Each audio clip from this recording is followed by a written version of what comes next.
जल्दी समझ में नहीं आता। इसका कारण यह है कि स्कूल में, कॉलेजों में, घर में, परिवार में, समाज में इन सब के विषय में हमको पढ़ाया नहीं जाता है। बड़ी आयु में जब समझ में आता है तब तक उल्टे संस्कार, विपरीत संस्कार पहाड़ जैसे ढेर बन जाता है। और उस पहाड़ जैसे जो ढेर संस्कार, कुसंस्कार पड़ा हुआ है, उसको हटाने के लिए कितना मेहनत करना पड़ता है, बहुत संघर्ष करना पड़ता है, चुनौतियों का सामना करना पड़ता है। लेकिन जो संस्कारी व्यक्ति होते हैं, दृढ़ प्रतिज्ञ व्यक्ति होते हैं, वो ठान लेता है कि मुझको करना है। कोई भी काम असंभव नहीं है, असंभव को संभव करना महापुरुषों का काम है। और जो इसको ठान लेता है, लग पकता है, फिर वो श्रेय मार्ग के पथिक बन जाता है। श्रेय मार्ग पर वो चल पड़ता है, बढ़ पड़ता है और सफल होता है, फिर सुखी हो जाता है, जितेंद्रिय बनता है। आज हमारे कक्षा का विषय है मोक्ष प्राप्ति।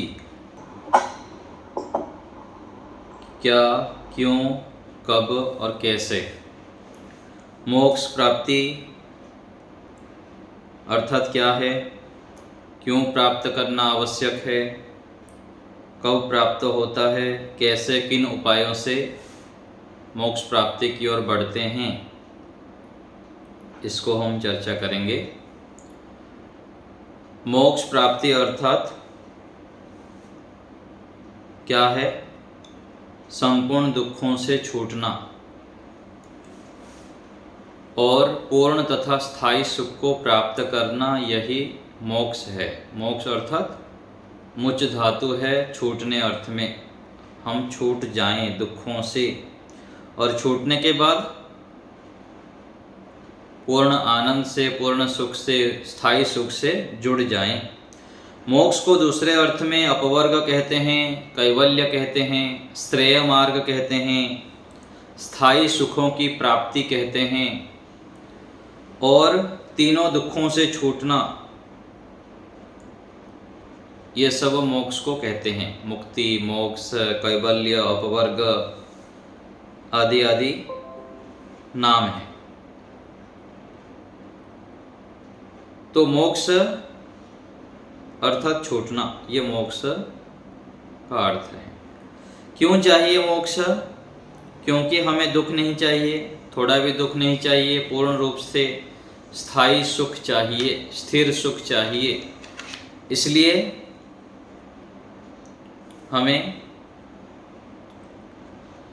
मोक्ष के विषय में जानना चाहिए। हमें सुखी सुख चाहिए, इसलिए मोक्ष चाहिए, मोक्ष में सुख मिलता है। हमें मान लीजिए कि 90% सुख दिया जाए और 10 दुख दिया जाए तो भी हमको नहीं चाहिए। 95% सुख दे दिया जाए, 5 दुख दिया जाए तब भी नहीं चाहिए। हमको 100% सुख चाहिए, सुख ही सुख चाहिए। और 100% सुख कहाँ मिलता है? मोक्ष में मिलता है। इसीलिए बढ़िया सुख के लिए, शुद्ध सुख के लिए, स्थायी सुख के लिए हमको मोक्ष प्राप्त करना अति आवश्यक है।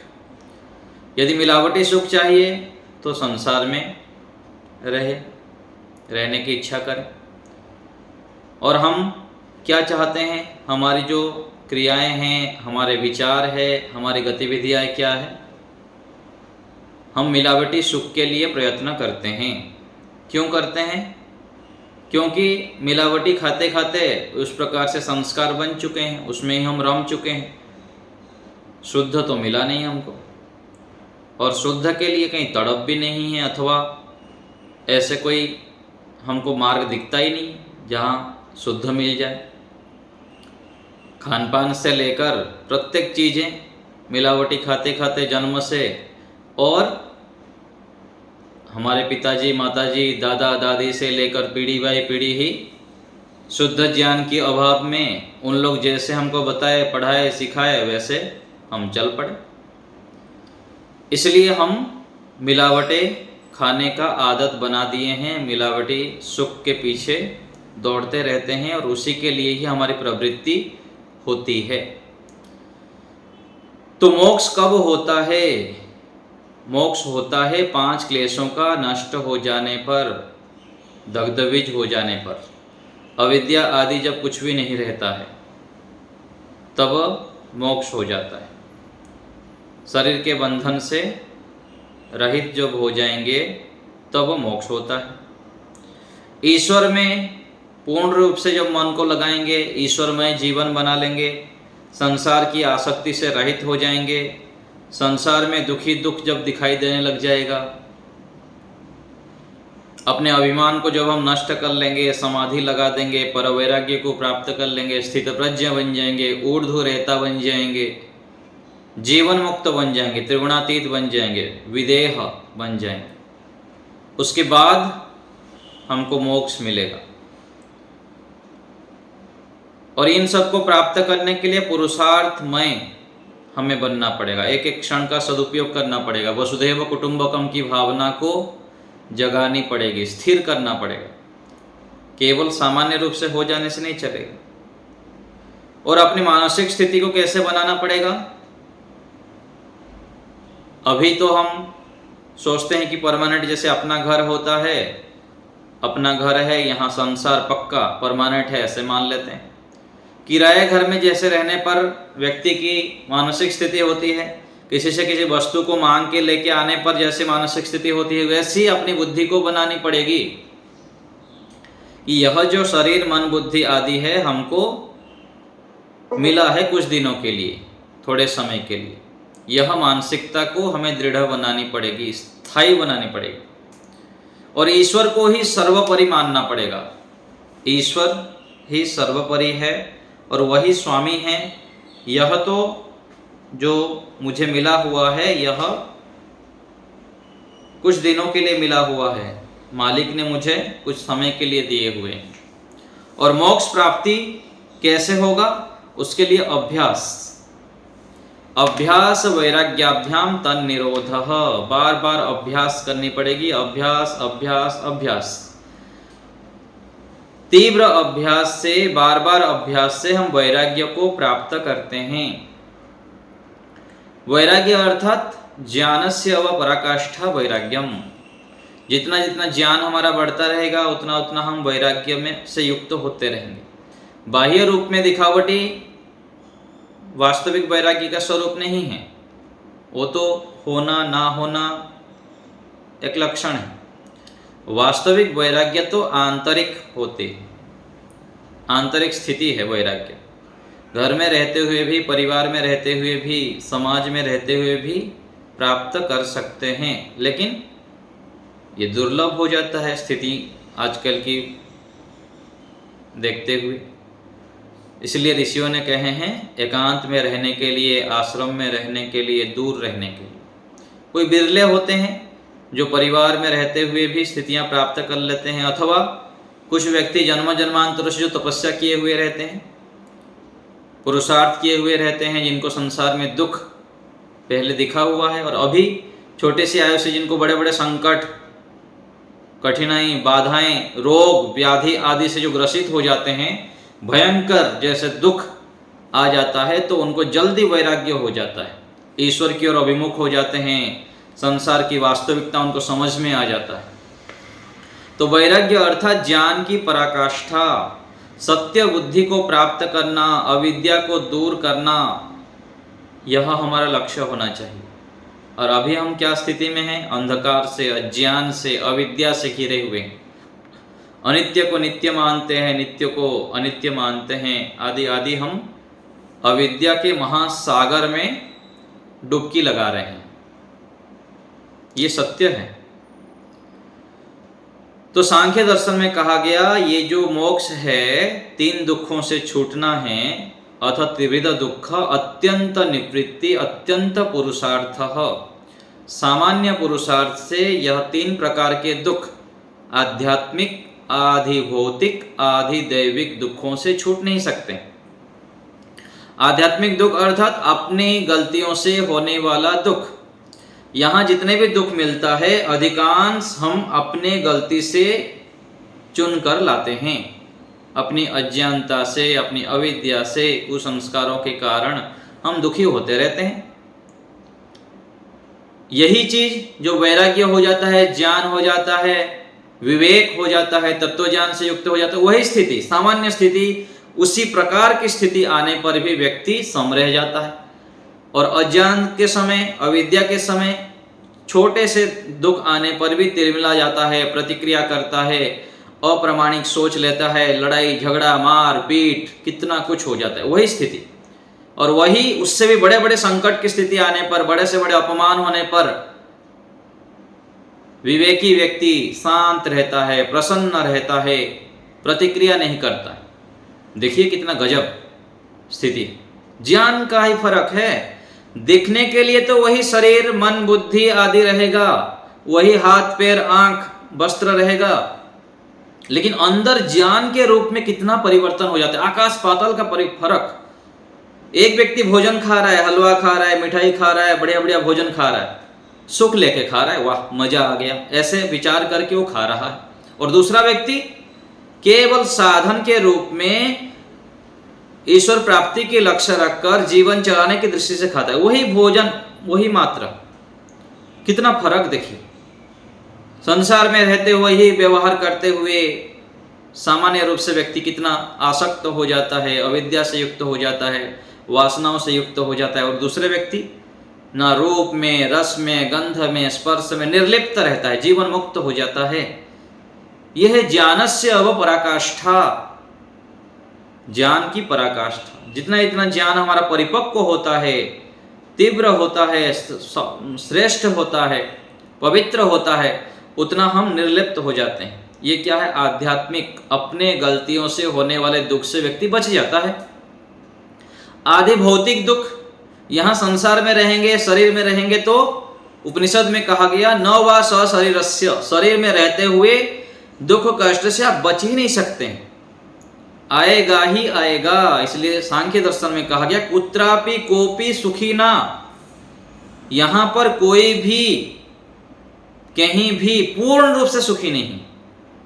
सुखी तो है, ज्ञान जितना जितना बढ़ता रहेगा उतना उतना सुख का स्तर बढ़ता रहता है, दुख का स्तर कमता रहता है, लेकिन पूर्ण रूप से सुखी कोई भी नहीं हो सकता। और यहां आप शरीर धारण करेंगे तो निंदा अपमान हानि लाभ मान अपमान बहुत कुछ होंगे। अपने गलती से नहीं होगा तो दूसरे की गलती से होगा, दूसरे की गलती से आपको मिलेगा ही मिलेगा, क्योंकि लोग यहाँ अज्ञान से युक्त हैं, अविद्या से युक्त है।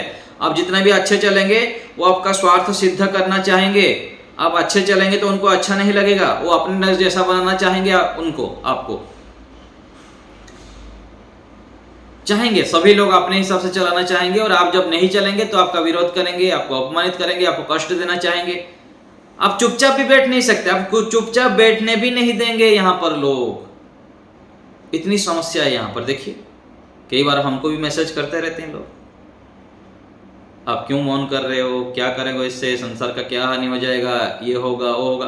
भाई जिसको पता नहीं हो क्या करेगा, बच्चा मान के हमको साइड करना पड़ता है, समझाना पड़ता है, अथवा समझ की कमी होने से व्यक्ति मौन को, ध्यान को, एकांत को, सत्संग को, यज्ञ को, इन सबको अच्छा नहीं मानते हैं। सामान्य व्यक्ति जो मंद बुद्धि होते हैं, सामान्य बुद्धि वाले व्यक्ति होते हैं, वो तुच्छ मानते हैं। यह आधि भौतिक दुख, आप जितने भी अच्छे कार्य करेंगे यहाँ पर कष्ट बाधाएं दूसरे की ओर से आएंगे, मनुष्य की ओर से भी आएंगे, प्राणियों की ओर से भी आएंगे। कीड़े हो जाएंगे बारिश में, मच्छर हो जाएंगे, अलग अलग प्रकार से बाधाएं आएंगे। ये आधि भौतिक दुख। और आदि दैविक, अधिक बारिश हो जाना, अधिक भूकंप हो जाना, आदि आदि जितने भी है ये सब दुख आएंगे। तो इन दुखों से छूटना है तो अत्यंत पुरुषार्थ करना पड़ेगा, घोर तपस्या करनी पड़ेगी, अखंड तप करना पड़ेगा। तपस्या के बिना जन्म जन्मांतरों के जो अनादि वासना या बलवत्वात् सांख्य दर्शन में आता है, ये जो काम क्रोध आदि ये है, क्यों होता है? अनादि वासना, कितने जन्म, हजारों जन्म, सैकड़ों जन्मों से जो संस्कार वासनाएं आदि घेरे हुए हैं चित्त में, वो सामान्य तप से नष्ट नहीं होंगे, दूर नहीं हो पाएंगे, घोर तपस्या करनी पड़ती। तो दुखों से बचना है तो तत्वज्ञान चाहिए, विवेक चाहिए। तो मोक्ष को एक शब्द में कहा जाता है अपवर्ग। अपवर्ग अर्थात उसको सरलता से व्याख्यान करते हैं विद्वान लोग, जहां प वर्ग ना हो। पवर्ग अर्थात प फ ब भ म, इसको पवर्ग कहा जाता है संस्कृत में, व्याकरण में। तो जहां पर प ना हो अर्थात पाप नहीं है, पाप नहीं है, और फ अर्थात फल नहीं है। जब शुभ अशुभ मिश्रित कर्म नहीं करेंगे, पाप पुण्य मिश्रित कर्म सब नहीं रहेगा, तो पाप कहाँ करेंगे? कर्म करेंगे तो पाप होगा, फिर फल मिलेंगे, और फल नहीं होगा तो फिर बंधन नहीं होंगे। यहाँ तो हम बंधन में हैं, जंजीर में पड़े हुए हैं। अभी मलमूत्र के शौचालय की टंकी है, इसके अंदर हम पड़े हुए हैं। हम आत्मा शुद्ध है, बुद्ध है, पवित्र है, लेकिन हम बंधन में पड़े हुए हैं, अपवित्र शरीर में पड़े हुए हैं, मलमूत्र के ढेर में पड़े हुए हैं। ये क्या है? बंधन। ये वास्तविकता है, विवेक बुद्धि है। ये सुनने के लिए अटपटा लग सकता है। हम बंधन में पड़े हुए हैं, जेल में पड़े हुए हैं, जिसको किसी कमरे के अंदर मान लीजिए आप स्वयं कुंडी लगा दिए और बैठे हुए हैं, कितने शांति से बैठते हैं, और बाहर से कोई कुंडी लगा के चला जाए तो कितनी छटपटाहट हो जाती है, कितनी अस्थिरता हो जाती है। तो हमको बाहर से कुंडी लगा दिया गया है, इस शरीर के अंदर बंद कर दिया गया है। हम चाहेंगे तो यहाँ से छूट के नहीं जा सकते। जा सकते हैं, अच्छे कर्म करके, क्लेशों को दग्धबीज करके फिर जा सकते हैं, हमारे हाथ में है, ऐसा नहीं कि नहीं है। अभी चाहेंगे तो नहीं होगा, तुरंत नहीं होगा। तो बंधन में है। और भय, प फ ब भ, भय नहीं होता है वहां पर। यहाँ तो हम भयभीत रहते हैं, कभी कुछ कोई बोल देगा, कोई कोई कर देगा, कुछ भी हो जाएगा, भय रहता है। और म, मृत्यु नहीं रहता वहां पर, मृत्यु से पार हो जाते हैं हम। तो शरीर में रहेंगे तो ये सब मिलेगा, पाप करेंगे फल मिलेगा, बंधन में है, भय होता है, मृत्यु होता है। इन सब से रहित हो जाना, ये क्या है? अपवर्ग है। तो मोक्ष में जब चले जाएंगे तो ये सब नहीं रहेगा। मोक्ष में कितने समय तक रहते हैं? मोक्ष में जाने के बाद आना तो पड़ता है, वैदिक सिद्धांत है। मोक्ष में जाएंगे तो आना पड़ेगा। तो कोई कहेगा आना पड़ेगा तो क्यों जाना? तो उसको फिर उत्तर दिया जाता है, सुबह नाश्ता करते हैं आप, दोपहर को तो भोजन करना है, नाश्ता क्यों करते हैं? रात को भोजन करते हैं, तो फिर सुबह नाश्ता क्यों किए, दोपहर को भोजन क्यों किए, रात को सीधा भोजन कर लेते। तो मोक्ष में आना पड़ता है, वो ठीक है। इतने लंबे काल तक जब हमको सुख मिलेगा तो क्यों मोक्ष नहीं चाहना? 31 नील 10 खरब 40 अरब वर्ष तक मोक्ष में रहते हैं। 31 नील 10 खरब 40 अरब वर्ष, 36,000 बार सृष्टि की उत्पत्ति और प्रलय। एक बार सृष्टि की उत्पत्ति काल कितना है? 4 अरब 32 करोड़ वर्ष, 432 करोड़ वर्ष। और फिर प्रलय अवस्था कितना होता है? फिर 432 करोड़ वर्ष। इतना सृष्टि की उत्पत्ति और प्रलय 864 करोड़ वर्ष एक बार सृष्टि की उत्पत्ति और प्रलय। ऐसे 36,000 बार सृष्टि की उत्पत्ति और प्रलय के समय तक मोक्ष में रहना, सुख के सागर में रहना, महासमुद्र में रहना, की छोटी बात है? कितने बड़े उपलब्धि है। छोटे से हम 4 घंटे भूख सहन नहीं कर पाते हैं, फिर भोजन करते हैं। छोटे छोटे दुखों को हटाने के लिए हम यहाँ प्रयत्न करते हैं। ठंड काल थोड़े समय होता है, उसके लिए कितने सारे वस्त्र लेते हैं, और गर्मी होता है तो फिर पंखा चलाते हैं, कूलर चलाते हैं, एसी लगाते हैं, कितने सारे हम साधनों का प्रयोग करते हैं छोटे छोटे समय के दुखों को हटाने के लिए। और इतना लंबे काल तक सुख यदि मिलता है, स्थायी सुख मिलता है, प्योर सुख मिलता है, बिल्कुल एक कण भी दुख नहीं है, सुखी सुख है। ऐसे मोक्ष के लिए क्यों प्रयत्न नहीं करना? प्रयत्न करना चाहिए। बुद्धिमान व्यक्ति दूर देखते हैं, लंबा सुख चाहते हैं, और सामान्य व्यक्ति खाने में, पीने में, मौज मस्ती में सुख देखते हुए उसके पीछे लग जाते हैं। फिर पिटाई खाते हैं, रोगी होते हैं, फिर जराजीर्ण हो जाते हैं, हताश, निराश, उदास, परेशान आदि रहते हैं। होता है ना, ये सच्चाई है। लेकिन समझ में नहीं आता प्रारंभ में। धीरे धीरे पिटाई खाते खाते खाते कुछ संस्कार होते हैं तो जल्दी समझ में आ जाता है, जल्दी समझ में आ जाता है। फिर वो धर्माचरण करने लग जाते हैं, सत्य आचरण करने लग जाते हैं। तो जो तपस्या करते हैं, धर्म आचरण करते हैं, सत्य आचरण करते हैं, संयम करते हैं, तप की भट्टी में अपने आप को डालते हैं, भट्टी में अपने आप को डालते हैं, वो जल्दी चमक जाते हैं, जल्दी उनको विवेक हो जाता है, तत्व ज्ञान हो जाता है। वो फिर ईश्वर भक्ति में लग जाते हैं, ईश्वर की आज्ञा पालन के विषय में लग जाते हैं, उनका बुद्धि सूक्ष्म हो जाती है, फिर सूक्ष्म बुद्धि हो जाती है, ऋतंभरा प्रज्ञा जाग जाता है और गूढ़ विद्याओं को जानने के लिए तड़प होता है, सत्य विद्याओं को जानने के लिए, सत्य को प्राप्त करने के लिए तड़प होता है। किनका होता है? जो संयम, सदाचार, ईश्वर आज्ञा पालन, वेदानुकूल आचरण करते हैं, आस्तिक बनते हैं, वह शीघ्र संभल जाते हैं। नहीं तो लोग देखा जाता है 80-80 साल तक भी भोग, वासना, संसार के लोभ आदि से ग्रसित रहते हैं। इतनी आयु होने के बाद भी खाने के लिए तड़प रहता है, चोरी करते हैं, झूठ बोलते हैं। क्यों करते हैं? क्योंकि वो तपस्या नहीं किए। तो हम मुमुक्षु बन जाएं, मुमुक्षु बन जाएं, मोक्ष के लिए हमारा तड़प हो जाए। जैसे पिपासु पीने के लिए तड़प, पानी के सिवाय कुछ नहीं दिखता प्यासा को। भुभुक्षु भोग के सिवाय कुछ नहीं दिखता, केवल भोजन भोजन भोजन चाहिए। जिज्ञासु ज्ञान के लिए तड़प होता है, ज्ञान चाहिए ज्ञान चाहिए। ऐसे ही हम मुमुक्षु बन जाएं, मोक्ष के लिए तड़प हो, ईश्वर से प्रार्थना करें कि प्रभु मुझको मुमुक्षुत्व दीजिए, हर समय चलते फिरते उठते बैठते मैं मोक्ष के लिए ही कार्य करूं। मोक्ष क्यों चाहिए? क्योंकि संसार में दुख ही दुख है, दुख दुख दुख, चारों ओर दुख है। एक सुख चार दुख है संसार में। किसी भी व्यक्ति देख लीजिए, वस्तु देख लीजिए, स्थान देख लीजिए, संसार में किसी के भी आप संपर्क में आएंगे, थोड़ा सा सुख मिलेगा, कूट कूट के दुख। देखिए, आप किसी से बात करने लग जाएंगे, किसी से संपर्क रखने लग जाएंगे, किसी वस्तु का प्रयोग करिए, सब जगह पर थोड़ा सा सुख लेंगे कि नहीं लेंगे, थोड़ी दिनों बाद फिर दुख शुरू हो जाएगा। वो अपने स्वार्थ सिद्ध करना चाहेंगे चेतन व्यक्ति। वस्तु ऐसा है कि वस्तु में थोड़ा सा सुख मिलता है, फिर दुख शुरू हो जाता है। चाहे मोबाइल ले लीजिए, कोई भी वस्तु ले लीजिए, खान पान लीजिए, सब, क्योंकि इसमें है ही, उसमें प्रकृति से बने हुए, चाहे शरीर हो, चाहे वस्तुएं हो, चाहे स्थान हो, उनमें सत्व रस तम में से सत्व केवल सुखदायी है, बाकी तो दुखदायी है।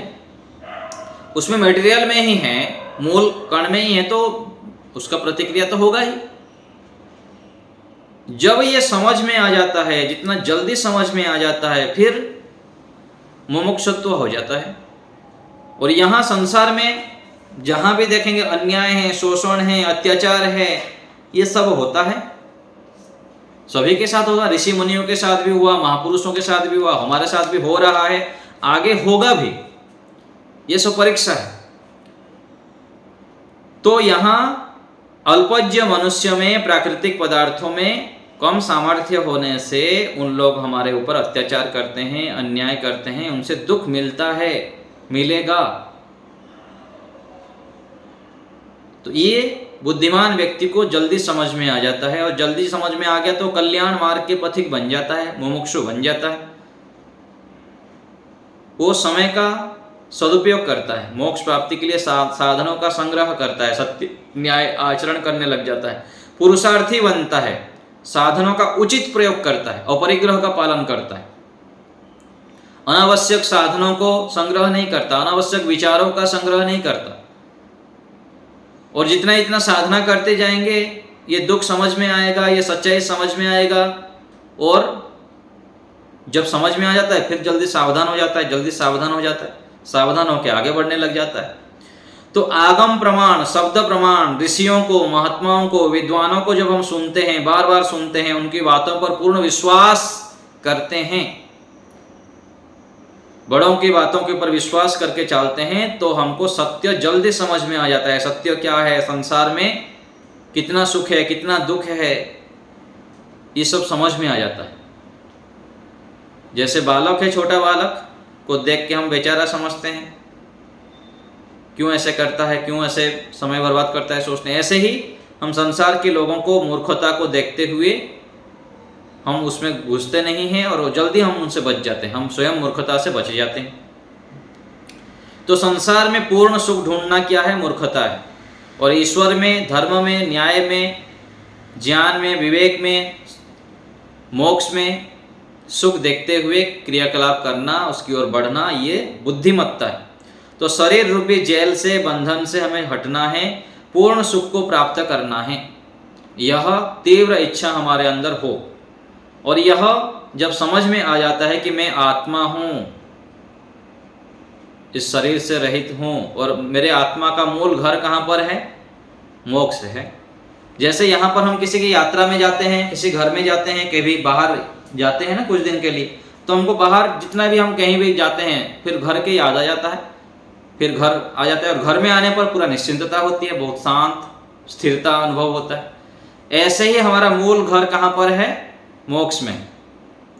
यहाँ आप कुछ भी कर लीजिए, संसार में पूर्ण स्थिरता, स्थायी सुख नहीं होगा, नित्य सुख नहीं हो पाएगा। मोक्ष में चले जाएंगे तो वहां पर स्थिरता है, क्योंकि हमारा ये वास्तविक घर है। वास्तविक घर क्या है? मोक्ष है। यहाँ तो टाइम पास करने आए हैं संसार में, थोड़े काल के लिए पिटाई खाएंगे, फिर जल्दी जल्दी जब अकल ठिकाना आ जाएगा फिर साधना करेंगे, फिर क्लेशों को दग्धबीज करेंगे, फिर लंबे काल तक फिर मोक्ष में रहेंगे। वहां का संस्कार अधिक है हमारा सुख का, इसलिए तो हम स्थायी सुख चाहते हैं, क्योंकि स्थायी सुख हमारा लंबा भोगने का संस्कार बना हुआ है।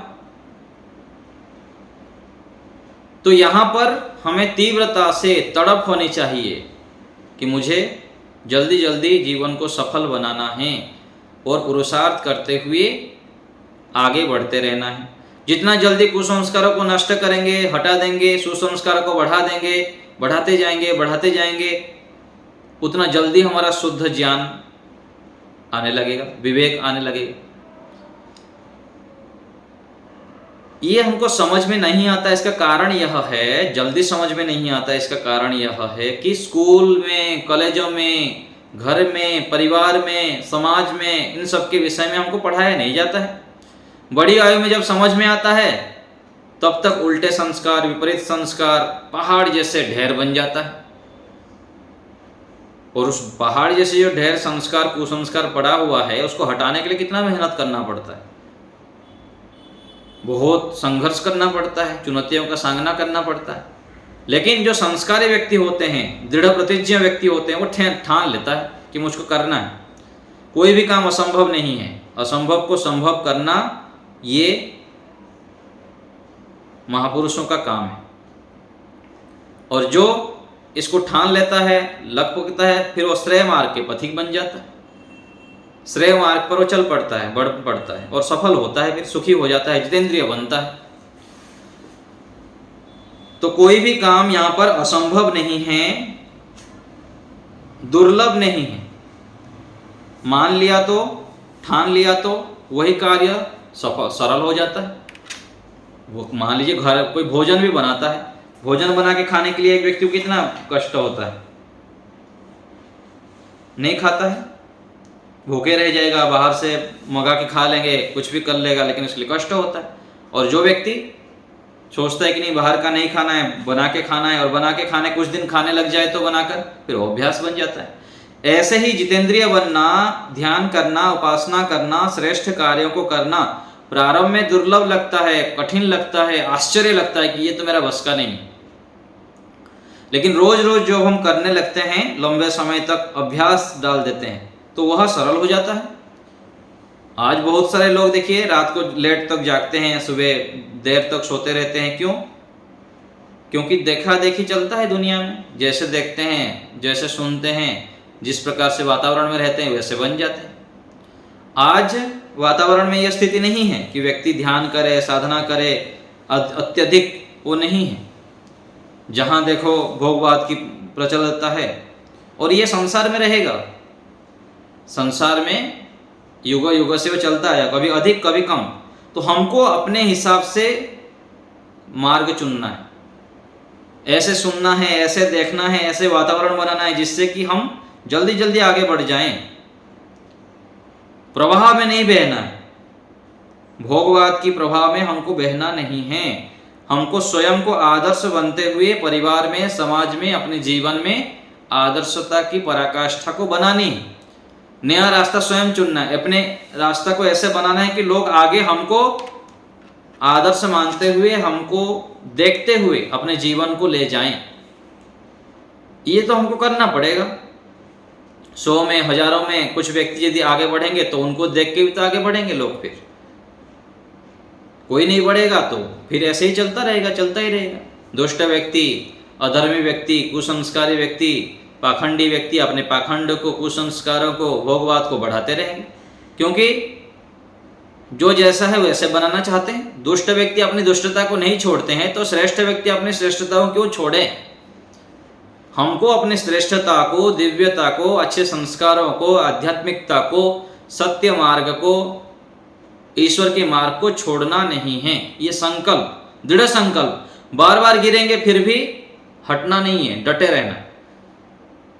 जब डटे रहेंगे फिर दृढ़ बन जाएंगे, मजबूत बन जाएंगे। जैसे भोगों का संस्कार बनते बनते दृढ़ बन जाता है, व्यक्ति भोगवादी बन जाता है, भोग वासना में डूब जाता है, संयम को छोड़ देता है, उसी में ही रम जाता है। ऐसे ही आध्यात्मिक व्यक्ति को इतना अपनी आध्यात्म के शक्ति को बढ़ाना है, आध्यात्म के क्रियाकलाप को बढ़ाना है कि वह दृढ़ता पूर्वक इन सबसे पार होके कूद के ऊपर शिखर पर चढ़ जाएं, ज्ञान की पराकाष्ठा में बढ़ जाएं, हम चढ़ जाएं और वैराग्य से युक्त हो जाएं।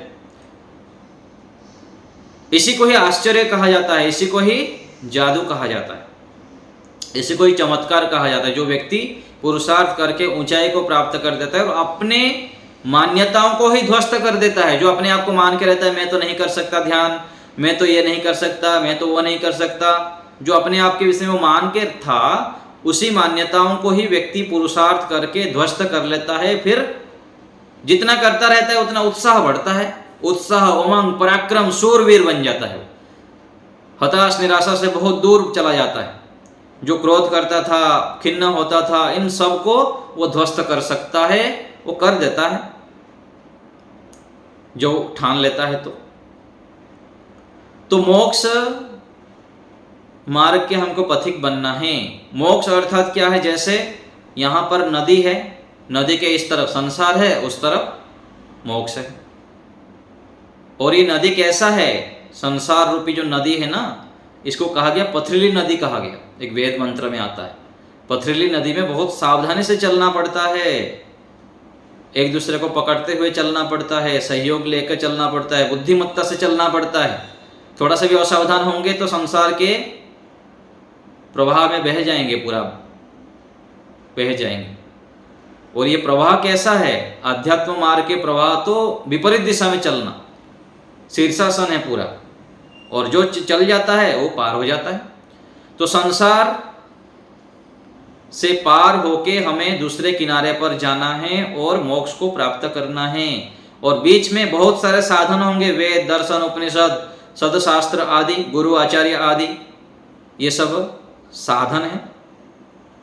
जैसे नाव में हम चढ़ते हैं, यदि नाविक अच्छा ना हो तो नाव चलाने वाला वो हमको गिरा देगा रास्ते में।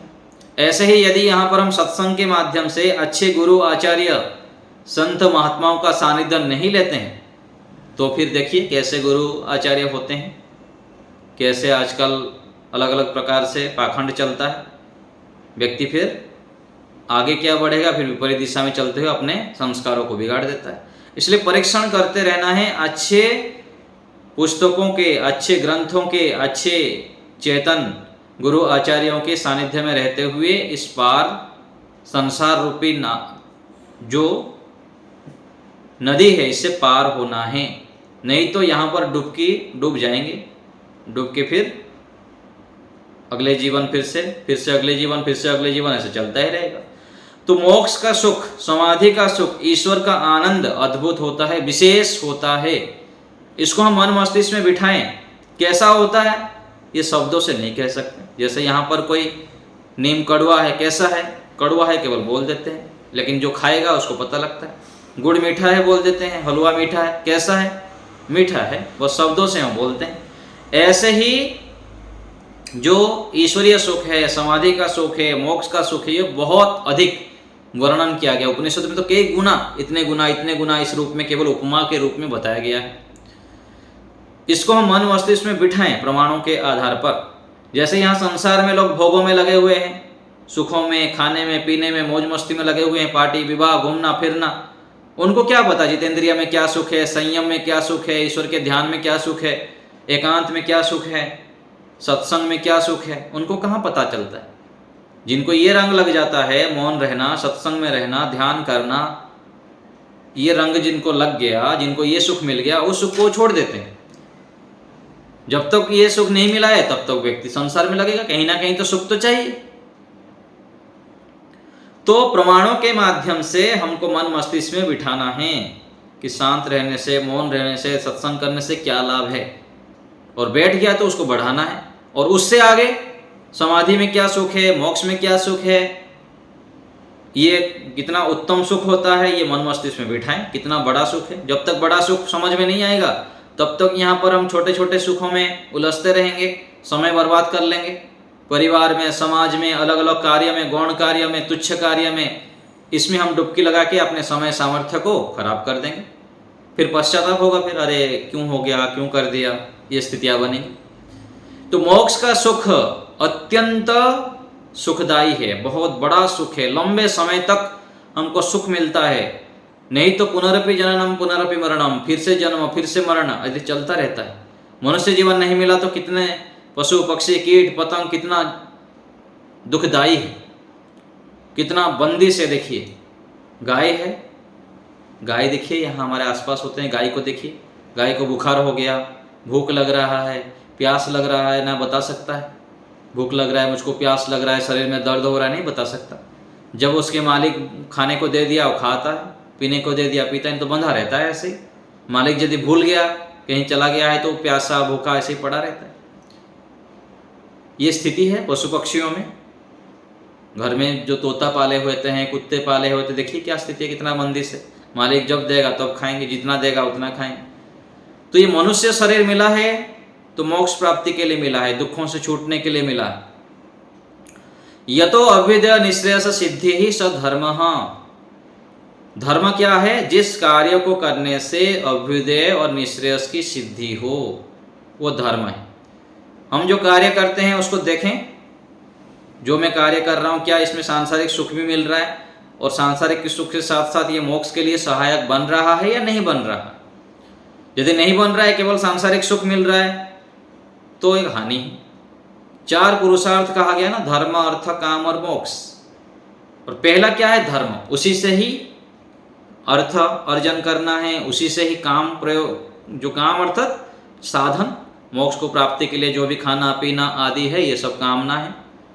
साधन के रूप में यदि धर्म पूर्वक हम प्रयोग करते हैं तो मोक्ष के लिए सहायक बनता है। नहीं तो यहाँ पर वो साधन क्या होता है? शरीर बंधन का कारण बन जाता है। खाना पीना आदि आदि जितना हम अनावश्यक भोग की वृत्ति से भोगते हैं, वही कामनाएं हमारे बंधन का कारण बन जाते हैं। हम उससे फंसते जाते हैं। वही परिवार, बेटा बेटी, पत्नी पति, मित्र साथी, गुरु आचार्य, सब ये सब कामनाएं, ये सब इच्छाएं जो है, ये सब सहयोगी है। यदि धर्म पूर्वक इन लोग को प्रयोग करते हैं, इनका सहायता लेते हैं, तो मोक्ष के साधन बनते हैं। नहीं तो यहाँ पर ये सब क्या होते हैं? बंधन के कारण बन जाते हैं। हम उलझ जाते हैं इन सब में। भोजन है, वस्त्र है, सब कुछ ये क्या होना चाहिए? धर्म पूर्वक होना चाहिए, अभ्युदय को सिद्ध कराने वाला होना चाहिए और मोक्ष को भी सिद्ध कराने वाला चाहिए। हम जो कर्म करते हैं, हम स्वर्ग के लिए करते हैं या मोक्ष के लिए, ये भी जानना चाहिए। स्वर्ग और मोक्ष अलग अलग है। स्वर्ग अर्थात सुख विशेष। यहाँ मनुष्य जीवन में आप पंचमहायज्ञ का पालन करेंगे, यज्ञ करेंगे, दान करेंगे, दया करेंगे, अच्छे अच्छे व्यवहार करेंगे, तो स्वर्ग मिल जाएगा। अगले जीवन में अच्छे माता पिता मिल जाएंगे, अच्छे परिवेश मिल जाएगा, ये स्वर्ग तो मिल सकता है। लेकिन मोक्ष के लिए तो और भी कठोर पुरुषार्थ करनी पड़ेगी, अखंड परिश्रम करना पड़ेगा, क्लेशों को दग्धबीज करना पड़ेगा। नहीं तो केवल स्वर्ग में संतुष्ट रह जाएंगे, और हम छोटा नहीं चाहते हैं। तो हमें क्या चाहिए? मोक्ष चाहिए, अत्यंत दुखों की निवृत्ति, पूर्ण सुख। केवल स्वर्ग से संतुष्ट ना रहें, क्लेशों को दग्धबीज करना पड़ेगा। इसलिए अखंड ईश्वर भक्ति करें, ईश्वर को पकड़ के ही रखें, ईश्वर को भूलें ना, ईश्वर आज्ञा को समझें अच्छे प्रकार से, वेदादि शास्त्रों के माध्यम से, सत्संग के माध्यम से अपने समझ को बढ़ाएं। ईश्वर की सेवाएं कहीं भी मन लगाया तो अंत में रोना ही पड़ेगा। ईश्वर ही चाहिए। ईश्वरीय भावना को दृढ़ करें, जितना दृढ़ करेंगे उतना हमारा लाभ है, लाभ ही लाभ है। जितना इच्छाओं को यहाँ पर बढ़ाएंगे उतना दुख मिलेगा। हमको जो दुख मिल रहा है क्या है? इच्छाओं के कारण। जितनी इच्छा अधिक उतना दुख अधिक। इच्छा भी दो प्रकार का है, बिना इच्छा के कैसे काम करेंगे? एक सकाम इच्छा, एक निष्काम इच्छा। तो सकाम इच्छाओं को दूर करना है, निष्काम अर्थात मोक्ष की प्राप्ति के लिए, ईश्वर की प्राप्ति के लिए, वैराग्य की प्राप्ति के लिए जो इच्छाएं की जाती है वो हानिकारक नहीं है। यहाँ जो संसार की मान प्रतिष्ठा आदि आदि प्राप्ति के लिए जो कार्य होता है, भोग के लिए कार्य होता है, ये बाधक है, इसको सकाम कहा गया। तो हमें निष्काम इच्छाओं को करना है। प्रत्येक कार्य को करते हुए, चाहे झाड़ू लगा रहे हैं, भोजन पका रहे हैं, कुछ भी कार्य कर रहे हैं, उसमें इच्छाओं को देखें। हे परमात्मा, इस कार्य को जो मैं कर रहा हूँ, मैं आपकी प्राप्ति के लिए कर रहा हूँ, मोक्ष की प्राप्ति के लिए कर रहा हूँ, वैराग्य की प्राप्ति के लिए कर रहा हूँ, ऐसी मेरी इच्छाएं हो जाए, ये इच्छाओं को देखें। तो जितना इतना हम निष्काम इच्छाओं को बढ़ाएंगे उतना हमें लाभ होगा। तो ध्यान में बैठकर साधक क्या कहता है? प्रभु मैं आपका बन जाऊं, आप मेरे हो जाएं, केवल मुझे आप चाहिए, ये भावना को साधक व्यक्ति बढ़ाता है। ऐसी भावना को जितना बढ़ाएंगे उतना हम निष्काम बन जाते हैं। हमारी बुद्धि पवित्र होता है, शुद्ध होता है, मृतंभरा प्रज्ञा को प्राप्त कर लेते हैं, सत्य असत्य को जानने वाले बन जाते हैं। नहीं तो हम अज्ञानता के कारण मिथ्या को और जो नहीं चाहिए जो उसको ग्रहण कर लेते हैं, और ये हानिकारक होता है। तो जितना परमात्मा के सानिध्य में बढ़ेंगे, परमात्मा की कृपा से हमारी बुद्धि पवित्र होती है, शुद्ध होती है, फिर सत्य को ग्रहण करने वाली बुद्धि, ऋतंभरा प्रज्ञा जाग जाती है। क्या बोलना, क्या नहीं बोलना, कितना खाना, कब खाना, क्या करना, क्या नहीं करना, ये सब कब समझ में आता है? जब ईश्वर की कृपा से श्रेष्ठ बुद्धि हमको प्राप्त होती है। जिस साधन ठीक नहीं होगा तो फिर साध्य की ओर कैसे बढ़ेंगे? ये मन, बुद्धि, इंद्रियां, ये सब क्या हमारा साधन है। प्राणायाम के माध्यम से, ध्यान के माध्यम से, संयमित जीवन के माध्यम से इन साधनों को हम चमकाते हैं, पवित्र करते हैं, शुद्ध करते हैं। और साधन शुद्ध होगा तो फिर ततः क्षीयते प्रकाशावरणम, प्रकाश का जो आवरण ढका हुआ है, हम अविद्या के कारण मिथ्या चीज़ों को, अनावश्यक चीज़ों को जो इकट्ठा करते रहते हैं, उनको फिर छोड़ देते हैं। जो आवश्यक है उसको केवल ग्रहण करते हैं। पुरुषार्थी स्वभाव बना लेते हैं, ध्यान में समय लगाते हैं, एकांत में समय लगाते हैं, सत्संग में रुचि होती है, शांत रहते हैं, प्रिय वाणी बोलते हैं, मीठी वाणी बोलते हैं, अच्छी व्यवहार करते हैं, स्वार्थ को त्याग देते हैं, वसुधैव कुटुंबकम की भावना को हम बढ़ाते हैं।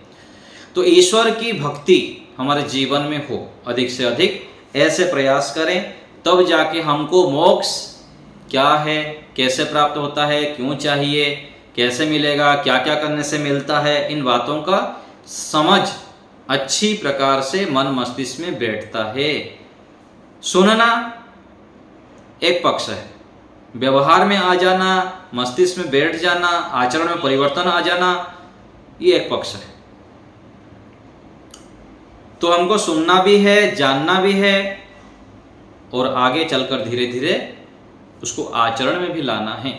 तो हमें अच्छे प्रकार से मोक्ष के विषय में समझना है, और अभ्युदय को भी प्राप्त करना है, और निःश्रेयस को भी प्राप्त करना है। और अभ्युदय और निःश्रेयस दोनों प्राप्ति के लिए धर्म आचरण को हम जोड़ें, परीक्षण करते रहे, कितना मैं धर्म आचरण करता हूँ, कहाँ कहाँ मैं धर्म से च्युत होता हूँ, छूटता है मेरे से, उसको पकड़ने का प्रयास करें और जल्दी छोड़ दें। सत्य के ग्रहण करने में और सत्य को छोड़ने में तत्पर।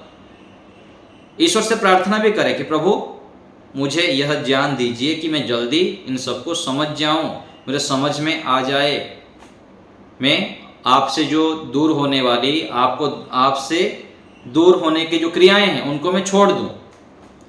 मुझे ऐसी कृपा करिए मेरे ऊपर, मुझको ऐसे समझ दीजिए, मुझको ऐसे ज्ञान दीजिए। ये कब होगा? जब हम ध्यान में बैठ के परमात्मा के चरणों में गिर जाते हैं कि प्रभु आप मेरे हैं, मैं आपका हूँ, मुझे आप बताइए मैं क्या हूँ, मेरा राह क्या है, यह सत्य मैं समझ पाऊँ। जो बार बार हम ध्यान करते हैं, उपासना में बैठते हैं, जप करते हैं, त्याग करते हैं, तपस्या करते हैं, संयम अपने जीवन में लाते हैं, तो फिर समझ में हमको जल्दी से आ जाता है। तो हम इस प्रकार मोक्ष के विषय में अच्छे प्रकार से समझें और जल्दी जल्दी शीघ्रता से अपने जीवन को ईश्वर की ओर, मोक्ष की पथ पर ले चलें। आज यहीं रखते हैं। एक बार ओम का उच्चारण। ओ